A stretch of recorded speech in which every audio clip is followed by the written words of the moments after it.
Muito bem, irmãos. Bom estarmos aqui, né? Já dissemos isso. E que o Senhor seja louvado pela vida de cada irmão que está aqui nessa noite. Hoje nós vamos dar continuidade aos estudos que vem sendo dado sobre a carta do apóstolo Paulo aos Filipenses. E eu quero agradecer aqui o pastor Eli pela confiança, nosso pastor presidente, pastor Paulo, nosso pastor do Conselho de Pastores, pastor Sérgio, que é o nosso primeiro vice-presidente também, toda a diretoria dessa igreja aqui pela confiança. E dizer que se você está assistindo esse vídeo e não viu os vídeos anteriores, para os irmãos e irmãs que vão assistir isso pela internet, existem os vídeos anteriores, e seria bom que antes de assistir esse vídeo você pudesse rever o primeiro vídeo sobre esse tema, Carta aos Filipenses. Ele foi ministrado pelo evangelista Gilvan, e ele, nessa explanação dele, ele coloca como surge ali, como Paulo chega até a cidade de Filipo. Isso tudo está relatado em Atos 16, quando Paulo tem aquela visão de uma pessoa falando: olha, atravessa a Macedônia e ajuda-nos. E Paulo queria ir para a Ásia e, de alguma forma, ele entendeu que foi o Espírito Santo ali que impediu que ele fosse. E ele vai com Silas ali para Filipo, e é onde ele planta a primeira igreja ali na Europa. A cidade de Filipo ali fica onde é a Grécia hoje, e essa informação cheia de detalhes está no vídeo que está aí no nosso canal, que foi ministrado pelo nosso evangelista Gilvan. No capítulo 1 dessa mesma carta, Paulo ele está preso, né? E esse ensino foi ministrado pelo nosso pastor Paulo, e também está aí nos vídeos, então assista também o capítulo 1. E Paulo está preso, mas a palavra não está. Interessante que, para que essa palavra, para que essa carta, ela chegasse até mim, irmão, e até você, meu irmão, foi mistério, né? Foi necessário que Paulo estivesse preso, porque se Paulo não estivesse preso, ele ia pessoalmente, ele não ia precisar escrever. E Paulo está preso, mas a palavra não. E nessa carta, Paulo ele coloca ali a supremacia, ele mostra a supremacia de Cristo, né? Para mim, o viver é Cristo. Então, isso também está relatado ali no capítulo 1. Nosso pastor Paulo foi quem ministrou. Capítulo 2 foi ministrado pelo nosso pastor Sérgio Paias. E foi falado aqui sobre a unidade espiritual, da importância da união da igreja e a consideração de um pelo outro. Paulo diz lá: cada um considere o outro superior a si mesmo. Que bênção se nós pudermos, no nosso dia a dia, vivermos isso. Se nós conseguirmos viver isso, dificilmente nós teremos problemas de relacionamento, problema de comunhão. E chegamos então ao capítulo de hoje, que é o capítulo 3, que é o que nós vamos estudar hoje aqui, esse capítulo 3. E nesse capítulo 3, Paulo ele vai combater os falsos mestres. A igreja ali em Filipo, a igreja está sendo combatida por falsos ensinamentos, e Paulo, ao longo desse capítulo 3, ele vai falar bastante sobre isso. E também tem um aspecto muito pessoal. Nós vamos verificar aqui que Paulo ele fala muito de si, né? E nós vamos verificar que Paulo fala do seu passado, que ele fala do seu presente, e que Paulo ele fala também do seu futuro. E nós dividimos aqui esse estudo, então, nessas 3 partes: o passado, o presente e o futuro. A parte que relata o passado da vida de Paulo, ela está registrada do verso 1 até o verso 11, que eu vou pedir para os irmãos abrirem as Bíblias. Você que está aí na sua casa também, quiser acompanhar, Filipenses 3, do verso 1 até o verso 11.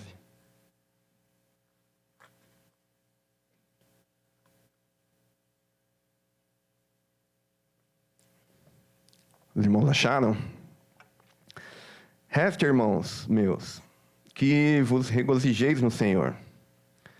Não me aborreço de escrever-vos as mesmas coisas, e é segurança para vós. Guardai-vos dos cães, guardai-vos dos maus obreiros, guardai-vos da circuncisão. Porque a circuncisão somos nós, que servimos a Deus no Espírito e nos gloriamos em Jesus Cristo e não confiamos na carne. Ainda que também podia confiar na carne, se algum outro cuida que pode confiar na carne, ainda mais eu. Circuncidado ao 8º dia, da linhagem de Israel, da tribo de Benjamim, hebreu de hebreus, segundo a lei, fui fariseu. Segundo o zelo, perseguidor da igreja. Segundo a justiça que há na lei, irrepreensível. Mas o que para mim era ganho, reputei-o perda por Cristo. E, na verdade, tenho também por perda todas as coisas, pela excelência do conhecimento de Cristo Jesus, meu Senhor, pelo qual sofri a perda de todas estas coisas e as considero como esterco, para que possa ganhar a Cristo. E seja achado nele, não tendo a minha justiça que vem da lei, mas a que vem pela fé em Cristo, a saber, a justiça que vem de Deus pela fé, para conhecê-lo e a virtude da sua ressurreição e a comunicação de suas aflições, sendo feito conforme a sua morte, para ver se, de alguma maneira, eu possa chegar à ressurreição dos mortos.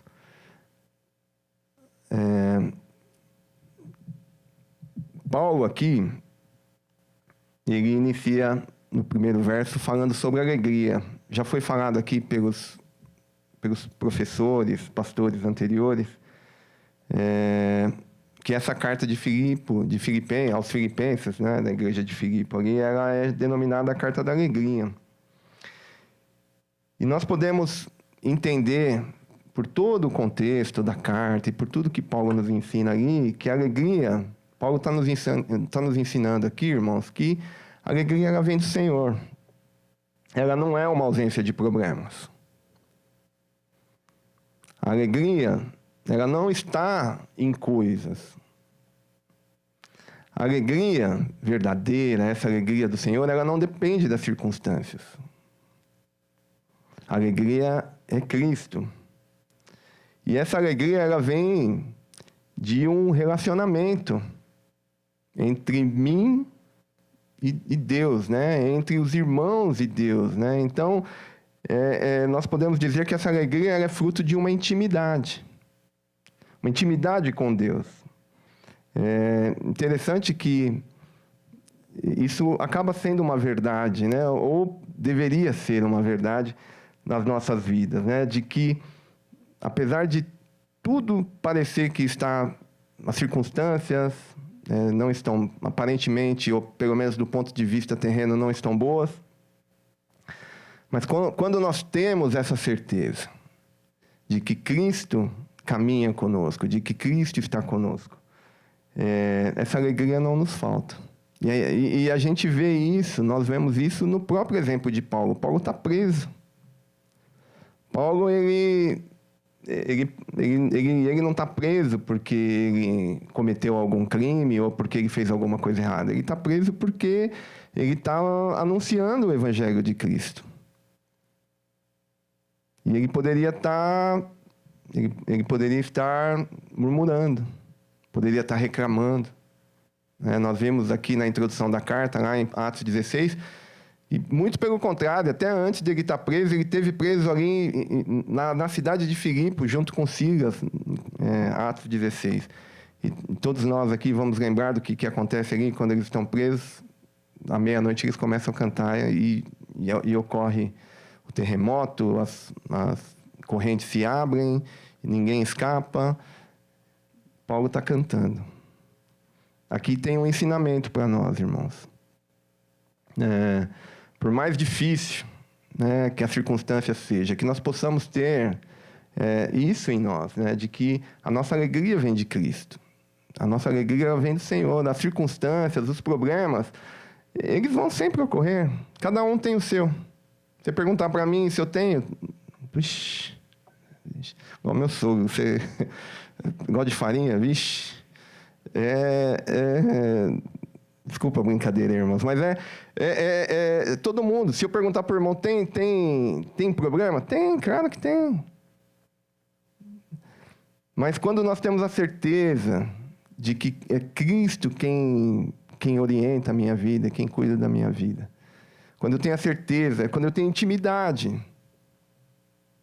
Como é que eu consigo intimidade com alguém? Conversando, né? Intimidade é conhecer, né? Conhecer alguém. Eu conheço conversando. E como é que eu converso com Deus? Quando eu oro. E como é que Deus conversa comigo? Quando eu leio a palavra, né? Quando eu leio a Bíblia, quando eu vou a um culto como esse, a palavra de Deus é quem fala conosco. Quando nós vamos a um culto, a palavra de Deus é a palavra de Deus. Quando a Bíblia é aberta, é Deus falando. Então, quando nós conseguimos colocar isso na rotina do nosso dia a dia, nós vamos incrementando essa intimidade que nós temos com o Senhor. E aí, Paulo segue no verso, na sequência do verso, né? Não me aborreço de escrever-vos as mesmas coisas, pois é segurança para vocês. A repetição, Paulo está repetindo. Talvez ele estivesse pensando assim, olha, eu já falei isso, puxa, mas eu vou falar de novo. Mas a repetição ela é pedagógica, né? A gente aprende repetindo, a gente aprende, né, professor? Ensinando, né? Quando a gente se coloca a ensinar, a gente aprende mais do que o aluno, né? Os professores da escola dominical aqui sabem disso. A gente vai pegar a lição da aula da escola dominical e a palavra vai falando e nós vamos aprendendo. E Paulo, ele está exatamente passando isso. Olha, vou repetir mesmo, estou repetindo aqui. E a repetição, quando o alimento é bom, ela não cansa. Os irmãos já pensaram no arroz e feijão? A gente come todo dia. Vem um estrangeiro aqui, ele não entende. Fala, mas como é que vocês comem arroz e feijão todo dia? Todo dia. Todo dia. E é bom, sustém, né? E é isso. Então, Paulo está falando exatamente isso. Vou repetir, mas a repetição é boa. E ele está insistindo na repetição porque ele vai falar na sequência, no verso 2. Guardai-vos dos cães. Guardai-vos dos maus obreiros. Guardai-vos da circuncisão. Ele usa essa palavra, guardai-vos, 3 vezes. Certamente, a mensagem que Paulo está passando é, olha, toma cuidado. Vigiai. A Bíblia, ela nos orienta a isso. Olha, vigiai e orai. Para quê? Isso, para que você não caia em tentação. Vigiai e orai. Nem tudo que parece que é de Deus, irmãos, é de Deus. Se Paulo está usando essa ênfase 3 vezes, é porque a coisa era perigosa. Olha, se vocês não tomarem cuidado, vocês vão cair. Porque o inimigo, quando ele vem para afrontar, quando ele vem para te colocar uma tentação, quando ele vem, ele não vai vir feio, vai vir bonito. Ele não vai vir... E tem coisa que parece que é de Deus, mas não é. Tem cara de crente, tem jeito de crente, mas não é crente. Então, a gente tem que tomar cuidado com isso. E como que nós podemos, né, irmãos, no nosso dia a dia, poder discernir uma coisa da outra? É exatamente isso, discernir, discernimento, pedir sabedoria a Deus, pedir discernimento. Né? Nós aprendemos aqui no trimestre passado sobre os dons, e discernimento está ali. Pedir esse dom, olha, Senhor, se eu não tenho sabedoria, a Bíblia me autoriza a pedir. Se alguém não tem, pode pedir, que Deus, conhecedor de tudo, vai te dar. Guardai-vos dos cães. Então, ele diz 3 vezes, guardai-vos, guardai-vos, guardai-vos. O primeiro guardai-vos é em relação aos cães. Os cães aqui, se nós trouxermos esse texto aqui lá onde ele nasce, né, 2000 anos atrás, os cães eles eram animais imundos no mundo oriental. Esse termo cães aqui é o mesmo que é utilizado lá em Apocalipse 22:15. Os irmãos vão lembrar desse versículo aqui. Ficarão de fora os cães, os feiticeiros, os que se prostituem, os homicidas, os idólatras e qualquer um que ama e comete a mentira. Talvez Paulo tenha usado esse termo cães porque eles estavam ali rodeando, rondando, né? Rosnando a igreja ali para lançar heresias, abocanhar, tentar tirar pessoas ali verdadeiramente salvas e levar para um caminho diferente daquilo que era o caminho da cruz. Aí depois o segundo guardai-vos é o guardai-vos dos maus obreiros. Era o mesmo grupo de pessoas, né? Ele dá 3 adjetivos aqui para eles, mas era o mesmo grupo. Por que ele chama, num segundo momento, eles de maus obreiros? Porque eles estavam desviando a atenção de Cristo. Paulo já tinha dito isso quando ele escreveu a carta aos Romanos, ali no capítulo 10, no verso 4, porque o fim da lei é Cristo, para a justiça de todo aquele que crê. O que Paulo estava querendo dizer com isso? Que a lei, o objetivo da lei, né, apontava para Cristo. Toda a lei, se nós lermos a lei aqui, nós vamos ver sempre Cristo ali, né? Tanto é que na passagem ali da transfiguração, que está Pedro, Tiago, João e o Senhor Jesus ali, quando ele tem aquela transfiguração, quem que aparece ali? Aparece Moisés e aparece Elias. Exatamente, Moisés representava quem? A lei. E Elias representava quem? Os profetas. Então ali estava sendo ensinado, olha aqui, nesse Senhor, que vocês estão tendo o privilégio de conviver com ele, se cumpre a lei e os profetas. Então, Paulo sabia disso. Paulo sabia, mas haviam o quê? Haviam judeus cristãos naquela época, né? Eles, até então, até Cristo vir, era só lei. Aí Cristo vem e inicia a graça. E eles estavam com essas questões, que eles teriam que fazer a circuncisão. Então, o terceiro guardai-vos de Paulo é guardai-vos da circuncisão. E o que é a circuncisão? É uma remoção cirúrgica do órgão sexual masculino. E por que ela é tão importante? Por que a gente fala tanto de circuncisão? Porque foi uma prática instituída pelo próprio Deus. Ela foi um símbolo do pacto com Abraão. Isso está registrado lá em Gênesis 17:10. Mas Paulo ensina que a verdadeira circuncisão não era uma cirurgia humana, e sim a cirurgia realizada no interior da pessoa. Paulo ele diz isso em Romanos 2:29, mas é judeu o que é no interior, e circuncisão a que é do coração, no espírito, não na letra, cujo louvor não provém dos homens, mas de Deus. Mas esse assunto também não é um assunto só do Novo Testamento. Ele é um assunto também do Antigo Testamento. O próprio Deus já tinha tratado disso Quando nós vemos o texto ali em Deuteronômio 10:16, está escrito lá: circuncidai, pois, o prepúcio do vosso coração, e não mais endureçais a vossa cerviz. Então, Deus também já tinha dado essa determinação para o povo.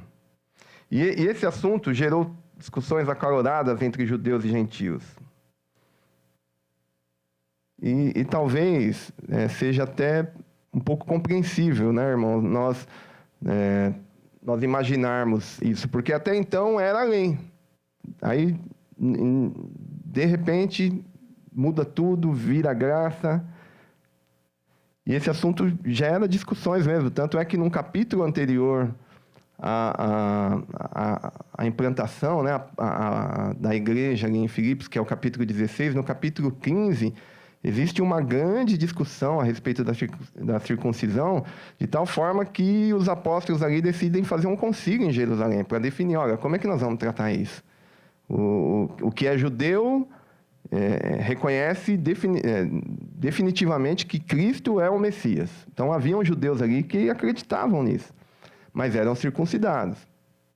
E o gentio, quem é o gentio? Era todo aquele que não era judeu, que vivia na Grécia, que vivia no que hoje é Grécia, no que é a Macedônia antigamente, que vivia no que é a Turquia hoje. Esses eram gentios, mas eles não eram circuncidados, eles não tinham essa prática.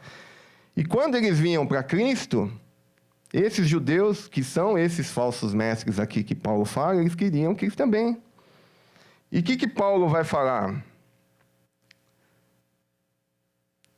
Vocês estão querendo vocês estão pensando só no físico? Para que vocês querem essa circuncisão? Qual que é o objetivo dessa circuncisão? Se vocês estão querendo essa circuncisão só para uma marca física, aí ele usa um jogo de palavras ali no texto. Ele não usa circuncisão. Ele usa uma outra palavra similar que significa incisão.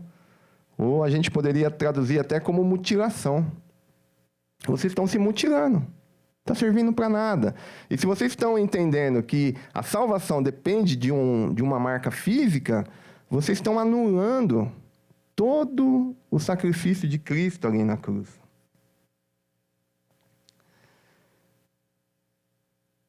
Quando Paulo coloca isso, ele está contrapondo. Paulo foi o grande intermediador entre judeus e gentios, né? Porque ele era judeu. O texto que nós lemos aí diz, olha, eu sou hebreu de hebreu, era filho, então era filho de hebreu, da tribo de Benjamim. Ele era realmente um judeu, ele tinha essa autoridade. E Paulo está colocando aqui exatamente isso, que na lei, o que valia na lei? Na lei valia a ação. E na graça, o que passa a valer? Vale a intenção. O que é isso? Vamos pensar aqui no não matarás. Então, na lei, não matarás, era, olha, a pessoa pegou a faca, apunhalou o cidadão, mas ele não morreu. Não tem pecado, não matou. Na graça, olha que coisa. Na graça, se você ficar com raiva só, se você ou seja, se você já teve a intenção, se você pensou em pegar a faca, você já pecou.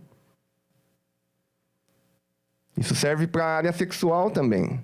Não adulterarás, é a mesma linha de pensamento. E na graça, o que Jesus fala? Olha, se você olhar para uma mulher, você já adulterou. Então, o que está sendo visto na graça? Está sendo visto a intenção. Na lei, a gente vê que depende do físico, né? E na graça, Deus está trabalhando o coração, a mente. Amém, irmãos? Seguindo aqui, no verso 9, Paulo ele diz assim: não tendo a minha justiça que vem da lei, mas a que vem pela fé em Cristo, a saber, a justiça que vem de Deus pela fé. Ele está falando de própria justiça e a justiça de Cristo. Então, a própria justiça é a lei e a justiça de Cristo é a graça. Para que nós vivamos a plenitude da graça, nós precisamos renunciar à primeira, a nossa própria justiça. O que a Bíblia fala sobre a própria justiça? Tem um texto ali em Isaías 64:6, que vai falar sobre a própria justiça.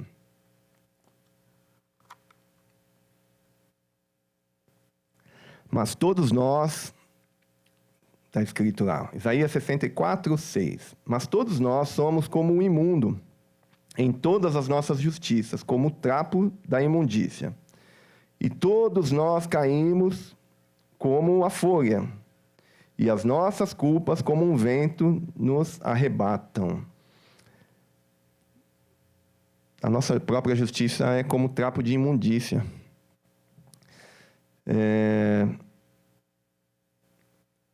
O que o texto está querendo nos ensinar aqui? Que nós não deveríamos ou não devemos confiar na nossa própria justiça. Porque o nosso coração ele é enganoso. Os irmãos lembram do filho bom, entre aspas, da parábola do filho pródigo? Quando a gente olha o texto lá de Lucas 15, o que acontece com o filho pródigo, com esse segundo filho, que ele aparece no final da parábola, né? Ele faz uma autodefesa. Ele fala assim, olha, meu pai, está tendo festa aí? O que está acontecendo? Os irmãos lembram, né, da parábola do filho pródigo, que pede a herança, gasta tudo, e depois volta. O outro filho continua com o pai. E quando o filho volta, o filho mais novo volta, tem uma festa e o filho mais velho chega e vê aquela festa toda. Dança, música, comida. E pergunta, nem entra. Pergunta para alguém, mas o que está acontecendo? Ah, o seu irmão voltou e teu pai está fazendo uma festa para ele. Aí, quando o pai chega próximo ao filho mais velho, ele fala, poxa, pai, eu estou aqui com o senhor o tempo todo. Eu nunca abandonei o senhor. O senhor me pede para fazer isso, eu faço. Eu cuido dos servos, estou aqui o tempo. O senhor nunca me fez uma festa. Aí o pai fala assim, esse filho aqui estava morto, mas ressurgiu. E a gente tem que comemorar. Apesar de, na visão do filho mais velho, ele ser uma pessoa boa, que não tinha problemas, ele tinha muito problema. A diferença do filho mais novo para o filho mais velho é que o problema do filho mais novo era visível. O problema do filho mais velho era invisível. E aí ele se torna visível numa situação onde Deus, no nosso dia a dia, está sempre colocando a gente à prova aqui. E é na hora do deserto, é na hora da provação, que o que está dentro do teu coração vai ser revelado. Foi o que aconteceu com essa parábola do filho mais velho. O que foi revelado ali? O coração dele estava cheio de inveja, cheio de amargura. Ele vivia com o pai, mas não se sentia filho, se sentia um empregado. E tudo isso foi revelado. Então, confiar na própria justiça é um trapo de imundícia. Nós temos que entender e crer que a fé era através de Jesus Cristo, através do sacrifício de Jesus Cristo ali. Não tem nada que eu faça, meu irmão, nem você, que está consumado. Quando João escreve lá a última palavra de Jesus Cristo ali, João decide escrever ali esse está consumado, está pago, está encerrado, não tem mais dívida. Por isso que, para que a salvação seja plena, a primeira, ou seja, a minha própria justiça, tem que sair para entrar a segunda. Se eu achar que eu vou para o céu porque eu sou bonzinho, a Bíblia não garante isso. Não sou eu que estou falando, né, irmãos? É a Bíblia. Eu estou só aqui tentando ser um instrumento aqui. Então não adianta falar, olha, eu não matei, eu não roubei. Não é isso que vai te garantir a salvação. O que vai garantir a salvação é você reconhecer que você é um pecador, não importa o quão bom ou quão ruim você possa parecer aos seus olhos, aos olhos da sociedade, mas reconhecer que Jesus Cristo, ali naquele momento ali na cruz, ele morreu, mas ressuscitou. E ele está vivo. E quando você diz assim para Jesus, olha, eu reconheço, sou um pecador, entra aqui na minha vida, Senhor. Ele entra, porque a Bíblia diz, olha, se alguém, eis que estou à porta e bato. Se alguém abrir a porta, eu entro e faço a festa, igual do filho pródigo. Só que essa porta do coração, ela tem maçaneta só para o lado de dentro. Ela não tem maçaneta para o lado de fora. Então, quem pode abrir essa porta do coração somos eu e você. Você que está assistindo aí. Amém? Vamos para a parte 2 aqui? Então, esse é o passado. Né? Eu estou correndo um pouquinho aqui para a gente conseguir passar pelos 3 pontos aqui. Esse é o passado da vida de Paulo, né? A parte presente que Paulo relata nesse capítulo 3, ela vai do verso 12 do capítulo 3 da carta aos Filipenses até o verso 16.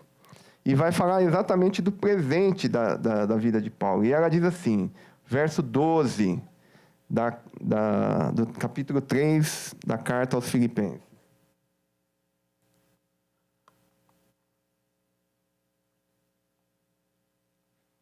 Não que já tenha alcançado, verso 12, ou que seja perfeito, mas prossigo para alcançar aquilo para o que fui também preso por Cristo Jesus. Irmãos, quanto a mim, não julgo que o haja alcançado, mas uma coisa faço, e é que, esquecendo-me das coisas que atrás ficam e avançando para as que estão diante de mim, prossigo para o alvo, pelo prêmio da soberana vocação de Deus em Cristo Jesus. Pelo que todos quantos já somos perfeitos, sintamos isto mesmo. E se sentis alguma coisa de outra maneira, também Deus vô-lo revelará. Mas, naquilo a que chegamos, andemos segundo a mesma regra e sintamos o mesmo. Ao falar do presente, nesses versos que nós lemos aqui, Paulo, ele está comparando a vida dele à vida de um atleta. Corrida, preparação, regras, alvo. E quais os atributos para alcançar o alvo? Ou seja, chegar no final da corrida, chegar bem. O verso 12 diz assim, ó, não que já tenha alcançado ou que seja perfeito. Paulo, os irmãos imaginam quando Paulo escreve isso, e nós olhando toda a história de Paulo, Paulo foi esse homem de Deus que nós conhecemos que ele foi. Paulo era um vaso de honra. Paulo plantou diversas igrejas, ensinou, cuidou. E no verso 13 ele diz assim, irmãos, quanto a mim, não julgo que o haja alcançado. Esse atributo, nós podemos chamar esse atributo de insatisfação. Paulo não está satisfeito. O que ele fez, na forma como ele está escrevendo aqui, ele não está satisfeito. Estou longe, não cheguei. Não cheguei, estou longe. E isso, irmãos, é uma qualidade. Podemos entender assim, que eu entender que ainda falta muito. É uma qualidade. Essa insatisfação, né, santa, se a gente pudesse colocar isso entre aspas, é essencial para você avançar na vida cristã. Tem gente, tem irmão, talvez, né, alguém que se compara com o vizinho e está satisfeito. O que é se comparar com o vizinho? Ah, meu vizinho bate na mulher, eu não bato. Meu vizinho sai, não tem hora para voltar, a mulher fica doida, chora. Eu não faço nada disso.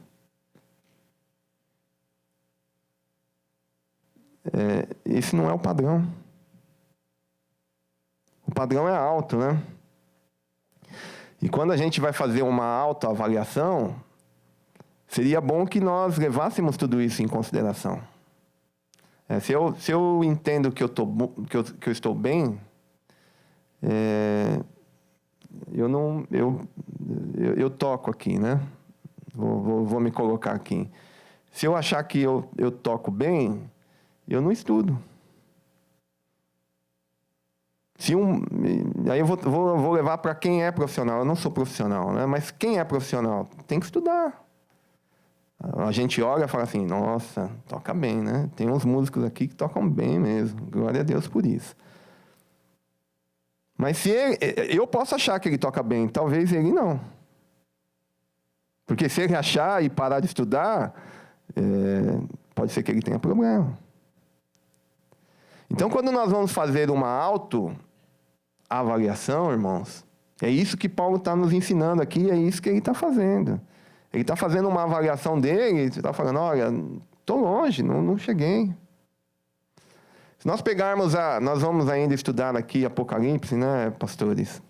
Se nós pegarmos a igreja de Laodiceia, o que Laodiceia, a igreja em Laodiceia achava que era? Rica, abastada, de nada tenho necessidade. Não é isso que o texto diz lá? Mas o que Deus fala ali para o anjo da igreja ali? Mas, na verdade, você é pobre, cega e nua. É isso. Né? Então, que nós possamos, com esse aprendizado aqui de hoje, nós possamos fazer uma avaliação bem sincera nossa. Isso é bom para a vida cristã, irmão. Isso é bom, porque se o irmão achar que o irmão já está bem, isso talvez vai faltar motivação para o irmão seguir. E quando a gente pensa na profundidade que é a palavra de Deus, ela é inesgotável. A gente estava falando isso na sexta-feira, né, pastores? Você começa a estudar aqui e que delícia, né? E aí você vai estudando e vai entendendo mesmo que cada vez mais que você sabe nada, né? Ô, Senhor, é só a misericórdia do Senhor que pode, né, nos dar graça. Né? Um outro ponto desse texto aqui, no verso 13, dessa segunda parte, o que Paulo fala? Paulo fala assim, olha, uma coisa eu faço. Quando a gente olha lá, traz a história de Marta, lembram de Marta e Maria? Maria estava ali aos pés do Senhor. E Marta estava ocupada, fazendo atarefada, fazendo diversas coisas. O que Jesus fala para Marta? Marta, uma coisa só é necessária.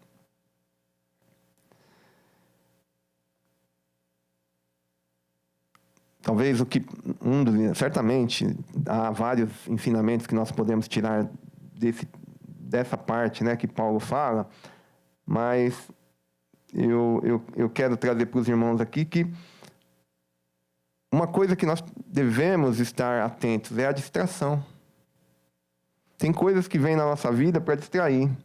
Nós cantamos aqui, quem pôs a mão no arado já não pode olhar para trás. Porque se você olhar para trás, a linha reta já não vai ficar reta.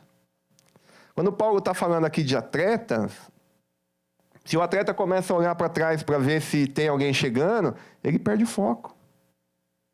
E pode ser, aí ele se assusta e aí é foco. Paulo está falando aqui, ó, uma coisa eu faço. A gente, nós poderíamos trazer diversos exemplos aqui. Neemias, se os irmãos lembrarem da história de Neemias, Neemias decide voltar para reconstruir os muros. E quando ele está fazendo isso, existem várias distrações. Olha, o rei está chamando. Eu estou fazendo uma grande obra, não posso sair daqui, não. Posso sair. Eu estou focado. Às vezes a distração pode ser uma armadilha do inimigo. Nós falamos aqui que tem crente, que parece crente, mas não é crente. A tentação, ela vai vir de uma forma bela, bonita, não vai vir para te assustar. Uma outra coisa que pode te distrair também são preocupações com o passado. Você vai olhar para trás. O que Paulo fala aqui? Esquecendo-me das coisas que para trás ficam. Os irmãos imaginam, se nós olharmos aqui a história de Paulo friamente, quem que foi Paulo antes da conversão? Ele mesmo, ele fala, dantes, ele vai falar lá em 1 Timóteo 1,13, ele vai falar assim, dantes, ou seja, anteriormente fui blasfemo, perseguidor e opressor. Isso é um fato, não dá para mudar. Então, irmãos, a palavra de Paulo aqui, ela está incentivando nós a seguirmos em frente.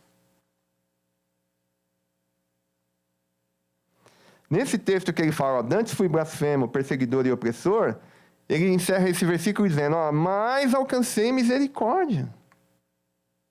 Irmão ou irmã alcançou misericórdia? O passado é para olhar pelo retrovisor, para a gente procurar aprender com o que erramos e seguir em frente, mas a vida só vai para frente. É isso que Paulo está ensinando aqui para nós. E quando ele fala assim, mas alcancei misericórdia, o que é misericórdia? O que a Bíblia fala sobre misericórdia? O que é a misericórdia? É a razão do quê? De nós não sermos consumidos. Você foi alcançado por esse motivo, por essa razão. Entendeu, meu irmão? Entendeu, minha irmã, meu irmão que está assistindo aí? É isso. Você foi alcançado pela misericórdia.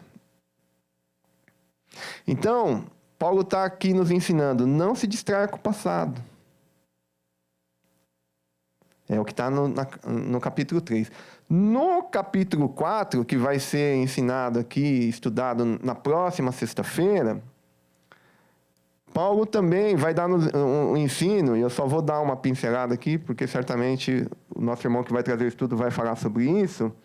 Ele também fala sobre a distração do futuro, que é o que está ali em Filipenses 4, 6, 7, que diz, não estejais inquietos por coisa alguma, antes as vossas petições sejam em tudo conhecidas diante de Deus, pela oração e súplica, com ação de graças, e a paz de Deus, que excede todo o entendimento, guardará os vossos corações e os vossos pensamentos em Cristo Jesus. Quando nós vemos essas duas distrações, uma no passado e uma no futuro, se nós tivermos ela em excesso, nós vamos ter problema. Porque o excesso de preocupação com o passado, ou seja, o excesso de passado gera o quê? Gera culpa. E o excesso de futuro gera o quê? Ansiedade. Então, se eu tenho muito passado comigo, eu vou ficar culpado. O que eu tenho que entender é que, olha, Jesus Cristo pagou o preço está pago. É fé. Não tem nada, irmãos, mais uma vez aqui, que o irmão ou a irmã possa fazer para conquistar a salvação no sentido da justificação. Deus, a partir do momento que você aceitou Jesus, Ele olha para você e você é justo. Isso é justificação. No verso 16, ainda dentro dessa parte 2, estou caminhando aqui já para o final, andemos segundo a mesma regra, Paulo vai dizer, né? Comparando ali na corrida, andemos segundo a mesma regra. Não dá, irmãos, para correr sem seguir a regra.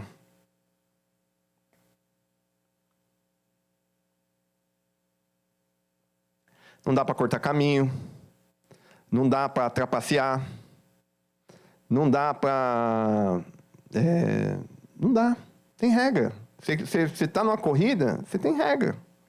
Aí, se nós pensarmos em regras hoje, 2021, você vem me falar de regras?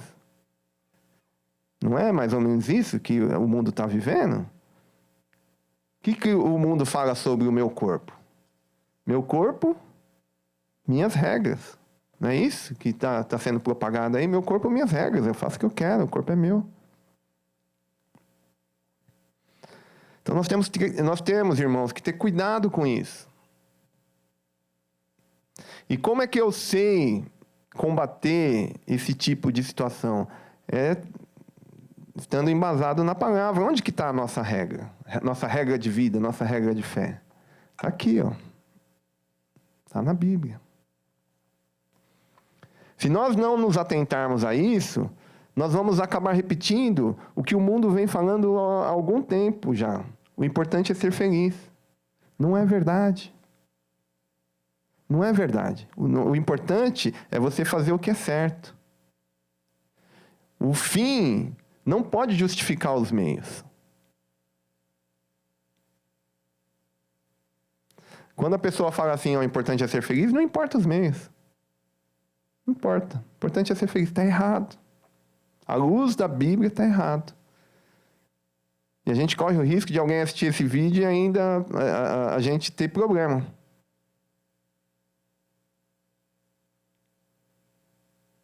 Nosso manual de regras é a Bíblia, irmãos. É a Bíblia. Quando Paulo está falando da corrida,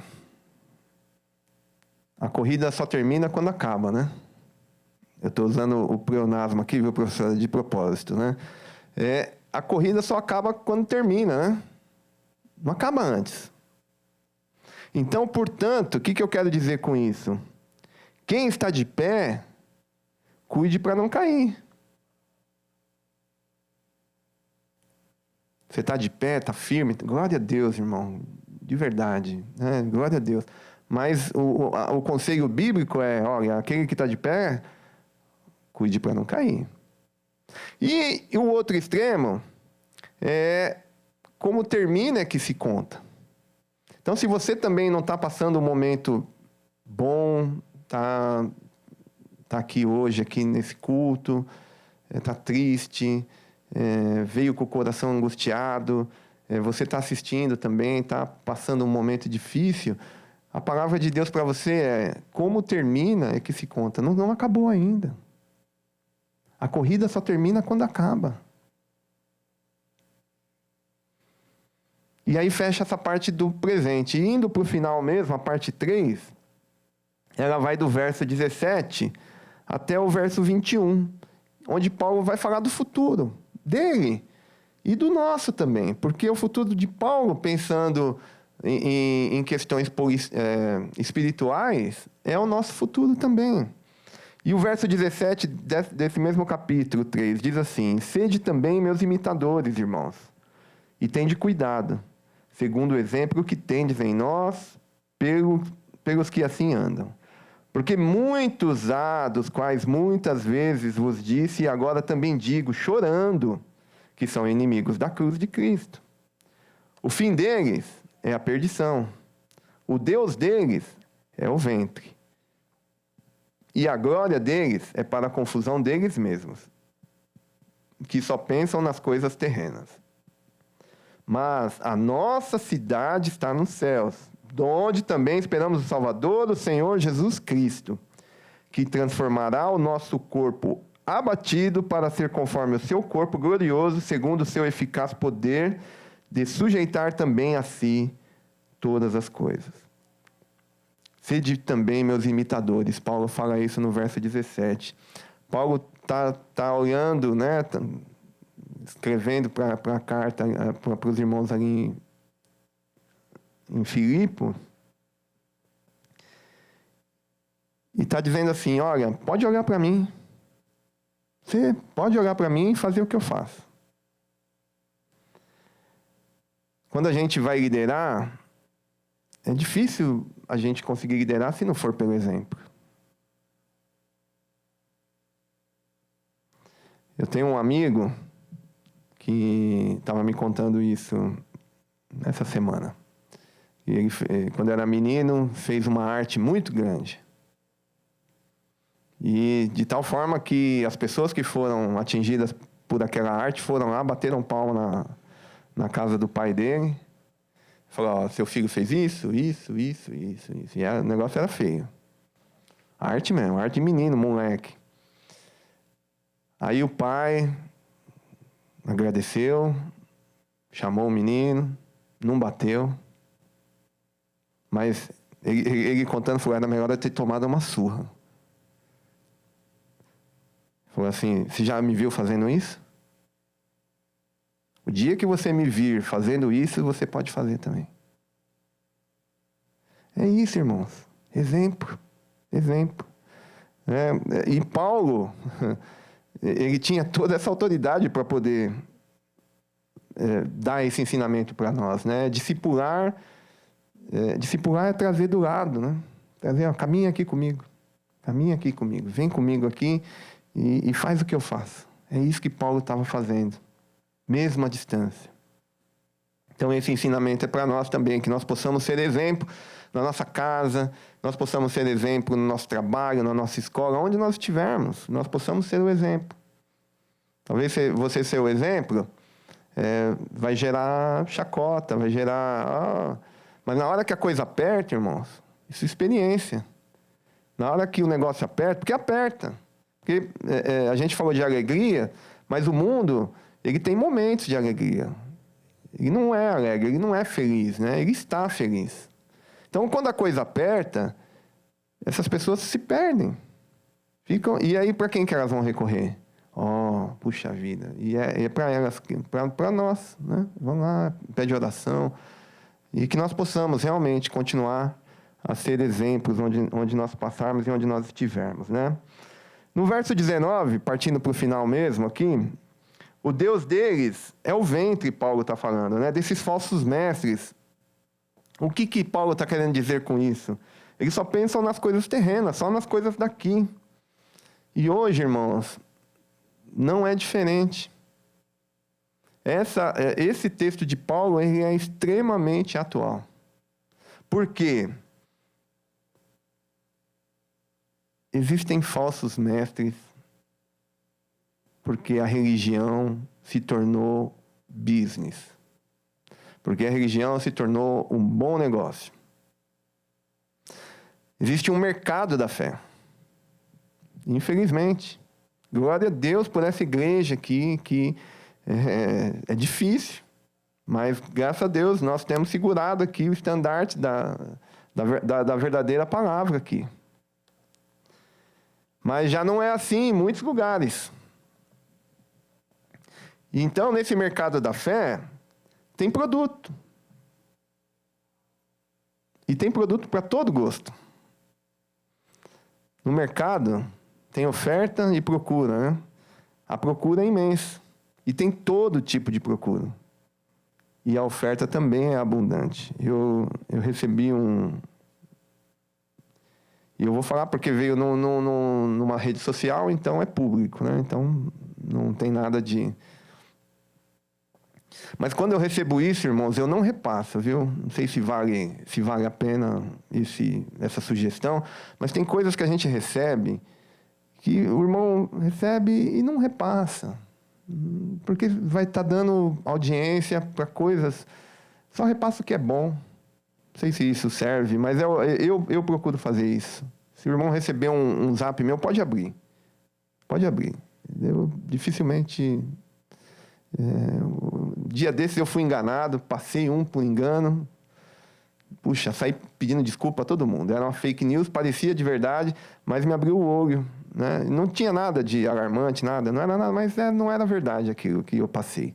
E aí tive que sair pedindo desculpa. Aí eu falei, olha, agora, se eu já tinha 3 peneiras, agora eu vou colocar mais 3 aqui. Porque, então, irmãos, quando receber alguma coisa, se vale a sugestão.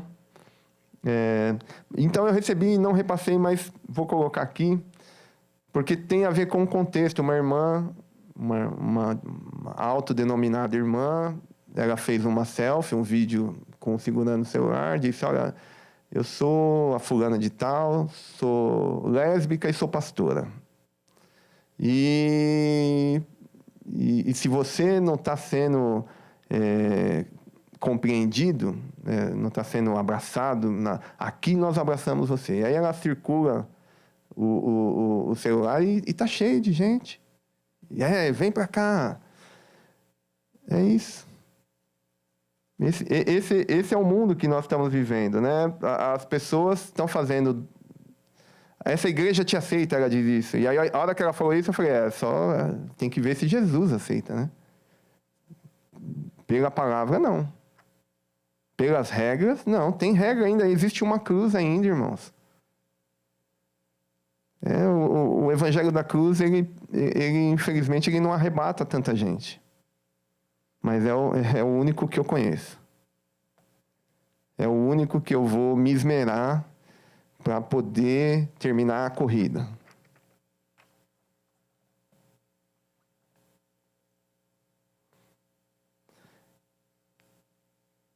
No verso 20, Paulo diz assim, mas a nossa cidade está no céu.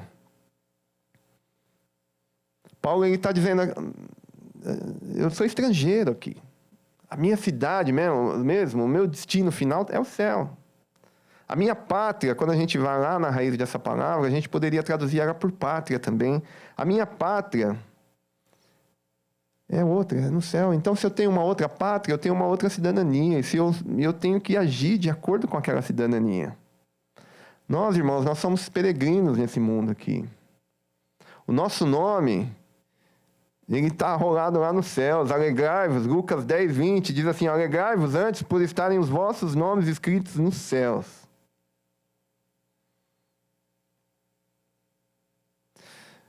Quando nós pensamos numa vida com Cristo eternamente no céu, nós devemos pensar em viver uma vida de santidade. 1 João 3,3 vai dizer assim, e qualquer que nele tem esperança, purifica-se a si mesmo, como também ele é puro. E o texto de Hebreus que nós conhecemos diz, segui a paz com todos e a santificação, sem a qual ninguém verá o Senhor. E a santificação é um processo. É um processo. Nós fomos, então, justificados, isso já é um fato. A justificação, ela funciona mais ou menos assim. Se toda vez que alguém aceitasse Jesus aqui, viesse aqui à frente, aí depois quando nós orássemos, e ela dissesse assim, Jesus, eu te aceito, entra no meu coração, ela caísse morta aqui, ia para o céu. Mas eu não sei se ia ter tanta conversão, né? Mas aí, como isso não acontece, graças a Deus, a gente tem que continuar a vida, né? Aí entra o segundo processo, que é esse da santificação. E a santificação realmente é um processo. E ela vem de onde? Ela vem da intimidade com Deus. Também. Assim como a alegria, né? A santificação ela vem da intimidade com Deus.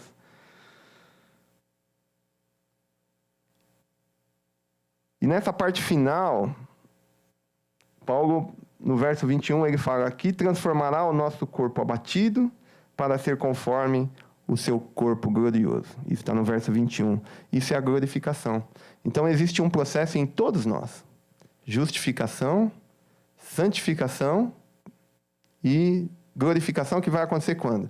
Quando nós estivermos com o Pai. Quando Ele voltar, nós estaremos com Ele, ou quando Ele entender que o nosso tempo aqui terminou. Aí nós vamos ficar aguardando Ele voltar e vamos primeiro. Né? E a glorificação,